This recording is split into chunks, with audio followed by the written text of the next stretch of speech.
ស្ដីខ្ញុំឈ្មោះបែនខ្ញុំកាន់ផ្នែកបបោះឬក៏ agronomy នៅកន្លែងនេះអញ្ចឹងមិញអ្នកនរគ្នាបានមកដល់ហើយឃើញមានកន្លែងផ្សំរងផ្សេងៗណាគេរៀងរាល់ថ្ងៃក្នុងនោះមាន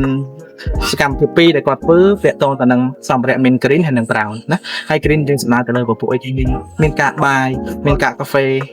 មានស្មៅ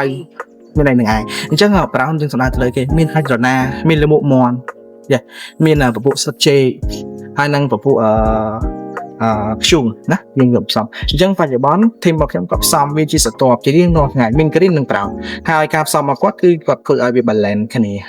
មានតែឲ្យវាស្មើគ្នាបើ green មួយធុង brown ក៏មួយធុងដែរអញ្ចឹងការបំបែករបស់គ្នារបស់វាគឺល្អប្រសើរទៅកាលណា green ច្រើនពេកការបំបែកលឿនកាលណា brown ច្រើនពេកការបំបែកយឺតអញ្ចឹងខាងក្រោយនេះទាំងអស់គ្នាឃើញហើយនឹងជាការ